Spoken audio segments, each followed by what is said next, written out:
Welcome to K-Drama School. I'm your host, Grace Jung, and class is now in session.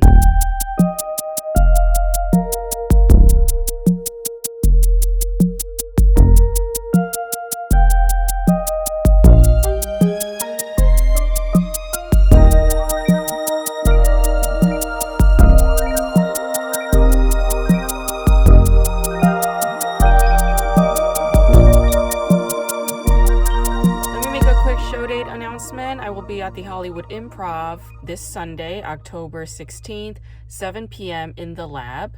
Tickets are available at the Hollywood Improv website. It's also available on my website, gracejoungcomedy.com. So please visit, please buy a ticket, please come, please say hello. If you're in Los Angeles, I would love to see your face, so please stop by. Today, I'll be covering the show Little Women, which is a 2022 Korean drama written by seo-kyung, and she is a very prolific screenwriter, and she's perhaps most well known for collaborating with the renowned Korean filmmaker Park Chan-wook.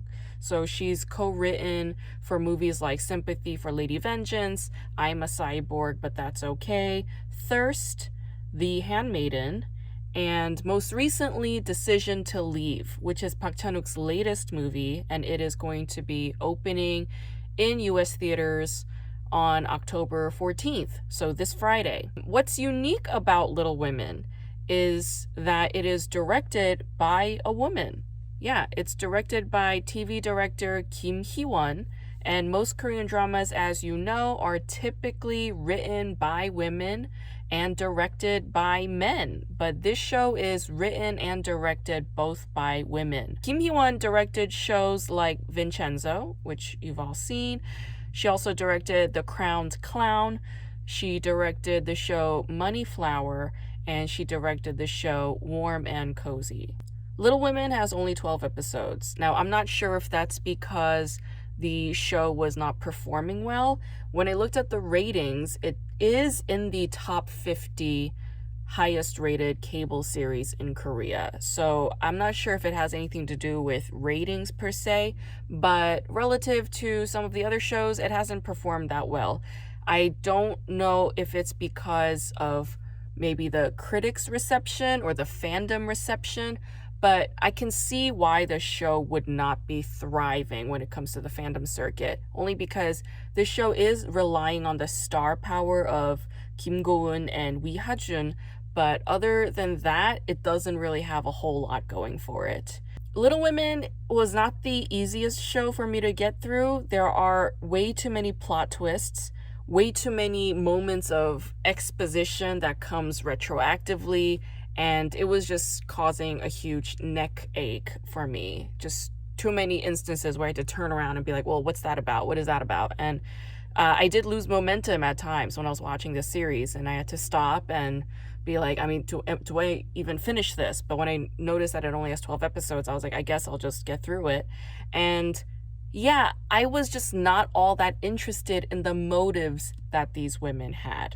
But there are a couple of things that stood out to me thematically, and I think they are worth analyzing. So, one theme in Little Women is intergenerational trauma. In an earlier episode, In-hye, the youngest sister, she starts to hallucinate after inhaling the scent from the blue ghost orchid, and she sees her mother running with a dead baby daughter. And although In-hye wasn't born yet to know about this and experience it, she has a memory of it embedded in her subconscious. So this instance is similar to Hyorin when she was able to visually come up with the image of a dead woman hanging in a closet with the red shoes on without having been at the scene of the crime where that very image was present. Of course, later on, there are explanations for why these girls can visualize these things, but the pattern here is that the girls can visualize or sense a trauma that their mothers have experienced. So in the case with In-hye, her mother did lose a daughter, right? And that is a trauma for the mother. In the case with Hyorin, she can sense the agony that her mother went through when that woman saw her mom hanging in the closet dead, right? Which we find out about in the final episode. And there is scientific evidence that trauma is passed down between generations. And that is what I'm calling here intergenerational trauma. And there's a lot of things written about it. It's a huge discourse, intergenerational trauma. It's a discourse that's increasingly growing, so you guys can check it out on your own. There's an experiment that they conducted, which is commonly cited. So they took a bunch of mice and they would shock the mice with electricity while exposing them to the scent of cherry blossoms. And then after those mice gave birth, the baby mice would react with disturbance to the scent of cherry blossoms, even though they were not being shocked with electricity.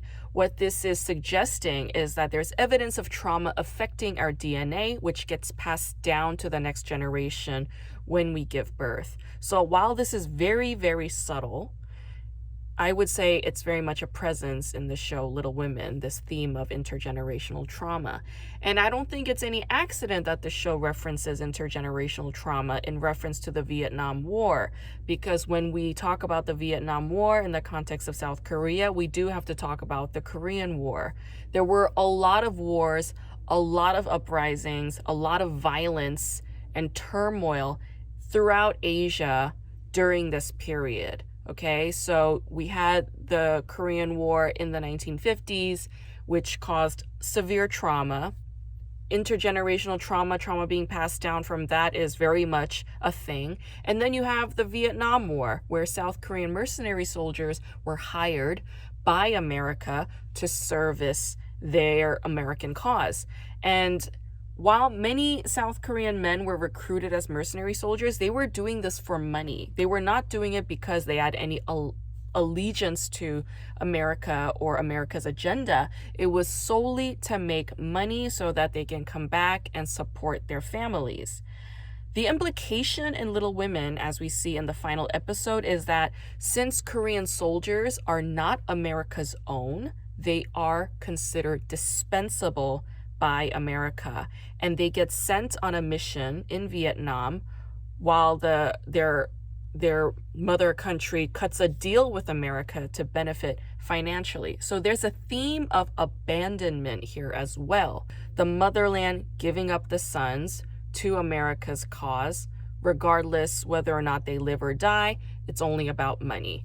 Inhe's mother steals from her daughters and runs away to the Philippines, leaving her daughters behind. This is also a form of abandonment, right? And then we have the same thing with Hyorin's mother. Hyorin's mother is obsessed with this scheme that's going on in her mind, and her greed overrides her daughter's well-being. So this betrayal from the mother that leads to patriarchal obsession is very much a theme in Little Women. As we later see, everyone who is influenced by this blue orchid flower, they're all part of General One's cult. Okay, there's an unrelenting commitment to his ideology and his intention, with the promise that all of them will be taken care of monetarily and politically. There is a suggestion that violent patriarchy is driven by a sense of hurt, abandonment, and betrayal. Other than this show being entitled Little Women and the fact that there are sisters, there isn't a whole lot that is based on the book written by Louisa May Alcott, but I would say there are some aspects that hint or suggest some similarities between the two. So In-kyung, right, the second oldest, she's definitely like Jo March, and Jo March is the second oldest in the book. Much like Jo, In-kyung is very active, very aggressive, very masculine, and righteous. And Jo is a writer in the book, and In-kyung is also kind of a writer. She's a reporter and she's a journalist, so that's a writer. Meg March, the oldest, is somewhat like Inju. Meg lives in poverty and she hates it, and Inju lives in poverty and she hates it. And they both share this frustration. So I would say that's the similarity between those two. Beth March in the book, she dies, okay? Spoiler alert, she dies. Amy March, however, is a painter in the book, and In-hye, the youngest, much like Amy, they're both painters. But unlike the book, it's In-kyung who had the opportunity to benefit from her aunt's wealth. Whereas in Alcott's story, it was Amy who benefited. So In-hye had a benefactor as well, but the benefactor was not her aunt. It was mostly her friend Hyorin's family, right? But at the end of Little Women, Amy marries a wealthy man who was initially in love with Jo. In the show Little Women, we have In-hye ending up with Hyorin, which is a very, very interesting ending, right? There's this queer love implication here in the ending of these two girls who leave behind their dysfunctional family so that they can be together and be each other's chosen family, traveling the world together as artists. I know that this show had some media attention around its aesthetics, like how the poster for Little Women, the TV show, looked very similar to Shiseido's artwork, right? There was some plagiarism issues. That's not a very unique thing. South Korea is very often accused of plagiarizing Japanese art and media, and that's just how it has been. So this is no different from all those other instances, right?